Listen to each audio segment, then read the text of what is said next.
Okay, so thanks for the patience and welcome to New Zealand head coach Ian Foster on the far right and captain Sam Kane. If we could take the first question, please. Yeah, just down here on the left. G'day, Ian and Sam. Lachlan here from the platform in New Zealand. Congratulations on the victory and making a World Cup final. A question for you, Ian. It felt as though tonight's match was a real contrast to last week and that victory over Ireland and the, I guess, intensity and drama around it. And you look at tonight where that first try of the second half was scored, it seemed as though the match was all but won for you guys. Do you feel as though that was ideal preparation for a World Cup final? Are you happy with that, with the prep heading into a World Cup final? Yeah. It's a World Cup semi-final. The goals are go and win it. And we won it. So, and I think it was a tough battle. Argentina, I thought, played with massive passion and accuracy in that first part of the game, put us under a lot of pressure, and that's what you'd expect in a semi-final. So, but, I love the composure that we had of staying in the game, and when we had our opportunities, we were pretty clinical about executing. And, it wasn't a perfect start, but it was a start that we were put under a lot of pressure. And you talk about before half-time, after half-time, well, those 2 or 3 minutes before half-time were pretty important, weren't they? That 8 points gave us that buffer, and then that scrum straight after half-time, that really sort of sealed it, I think. So, but World Cup semi-final is a great preparation for a World Cup final. That's all I'd say. Hi, question for Ian, please. Here, Simon Valzer, Midi Olympique. It's a two-side question. First of all, your team looks never more dangerous than when she's enjoying her rugby, as it's going right now. Your team seems to take a lot of pleasure playing rugby. And the second side of the question would be on more personal point of view. You, Ian, you've been through some hard times with this team, and now you are in the final of the Rugby World Cup. Do you take this as a sort of revenge, or do you enjoy, facing the critics, saying, guys, I'm in the final, so you can say whatever you want? Yeah, I'd love to jump to the second question first, but I better start with the first question. The answer to the first question is you have to enjoy your work, but it's not like a focus for us to go out there and have fun, but it is a focus to make sure that we want to go and execute our game to the level that we need to, and I think the team takes a lot of pride when they do that, and the work that the leaders and the players are doing. And how they're training, it's a real credit to them. They're working hard, and as you go through tournaments, you have to really enjoy it. It's there's a lot of pressure, and if you don't celebrate moments and have moments that put a smile on your face, then it become a long old time. So, look, I'm delighted with the attitude of the team. In regard to me, I'm part of a group, and I'm proud of the group. I'm proud of this coaching group. They're working hard.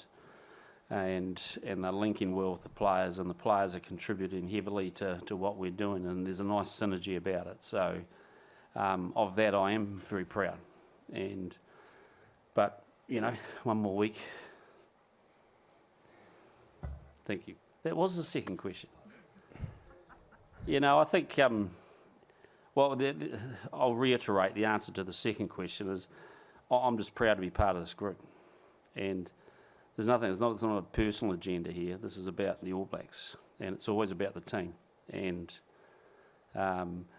things that happen to individuals in the team, and clearly they've happened to me. But it doesn't change. Team comes first. All the decisions we make have to be about what's the best thing for the team. And right now we're doing a lot of those decisions together as a group, and it's working well. Thank you, Ian. We'll go at the back on the right, then the front on the right, and the third one on the left. Thank you. Question for Sam over here. Sam, how happy with the team bouncing back from that huge effort last week, and also the patience shown tonight and the scrums, albeit just a few of them, but the scrummaging? Yeah, we've played obviously Argentina a wee bit in the past, and we know they're a team that can frustrate. They're a team that stays in the fight long, and they often accumulate points in threes. So we wanted to be patient. Yeah, a lot of credit must go to the forward pack. I thought, you know, we wanted to scrummage well. We wanted to drive well, and the opportunities we had, we made the most of. Yeah, I mean the scrum penalty just before half time, which allowed us to get down in their end, and then eventually score, was huge. So, yeah, really pleased with the work we put in to get that, and you know, we have to go again. Sam, you and I spoke at Twickenham after the South African game, and you said that you were disappointed in the way you defended. Yet in this World Cup, a lot of people are talking about your attacking efficiency, but it's your defence that's really been the quantum leap forward.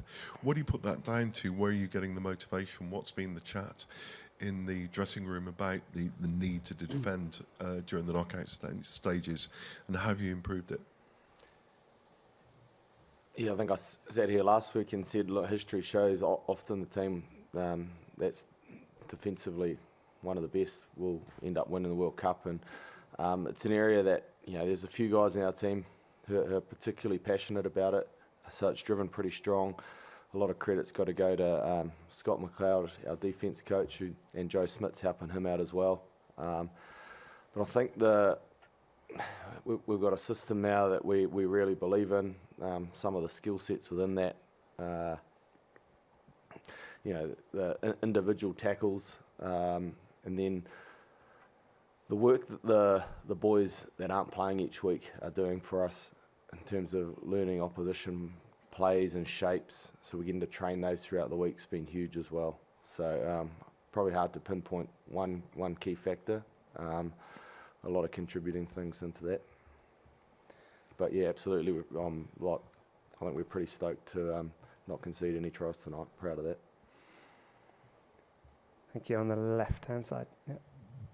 Yeah, question for Sam, just a follow-up on that a little bit. Do you remember what the mindset was after, you know, you lost to South Africa and then to France, and a lot of people writing you off? Did you take some of the criticism on board, or you just shrug it off, and what's the mindset now? Oh, look, I suppose like criticism and stuff, that outside noise is something that we've sort of become accustomed to doing our best to block out, and we focus on what's important within the group. You know, and because of that, you know, we know there's not much to be gained by that, so we just focus on and we trust the coaching staff immensely. We trust the plan, and you know, we're in a sort of different stage as a team at that point. A very different team we rolled out.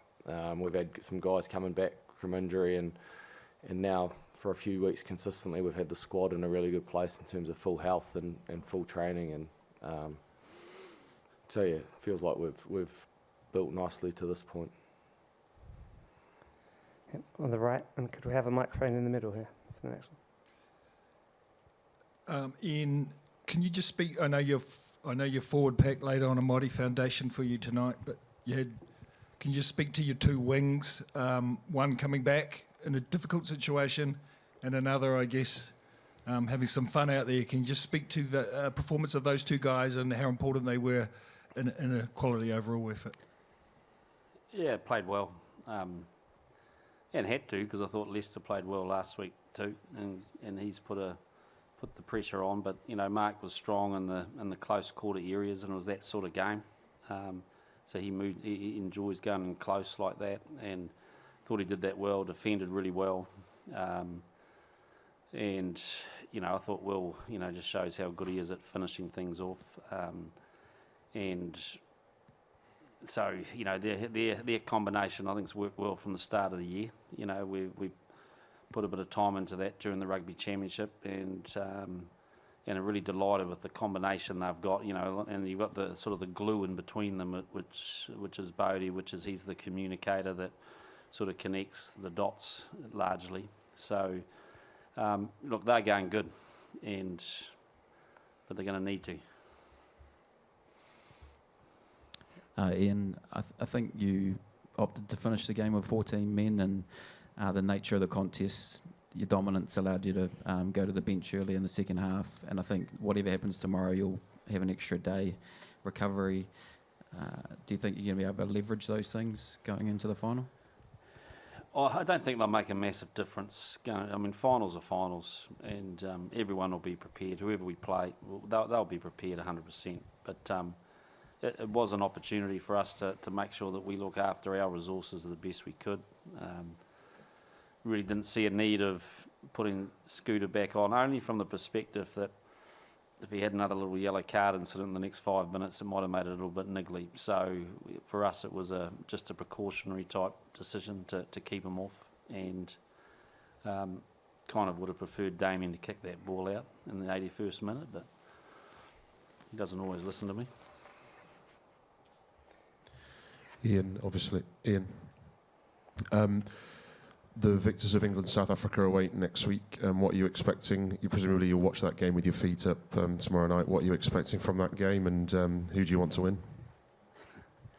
I'll be watching it, probably have some popcorn, and sit there and watch it, and I don't care who wins, to be honest. You know, I think we're very much in a focus about ourselves stage at this moment, and I think, you know, one thing that extra day does give us, it gives us a bit of a chance to have a break mentally, and not to spend too much juice worrying about if it's them. So, look, they're both good teams. You got one team that's, you know, South Africa's been playing some brilliant rugby the last few weeks and clearly on top of their game, but we've also seen an English team that sort of has just built away quietly and is really probably starting to, you know, they understand how they want to play, and they're starting to get really good at how they want to play and believe in that. So it'll be an interesting contrast to styles.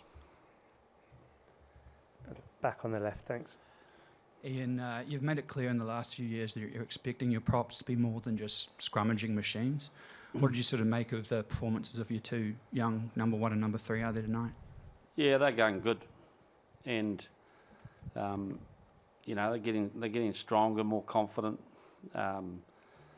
And contributing around the park, and I thought the two young guys off the bench sort of added value in that space too. So, look, there's plenty of competition in the props at the moment, and all 6 of them have played very, very well for us. So it's not an easy thing. But I think with Tyrell and Ethan, they've started the last 2.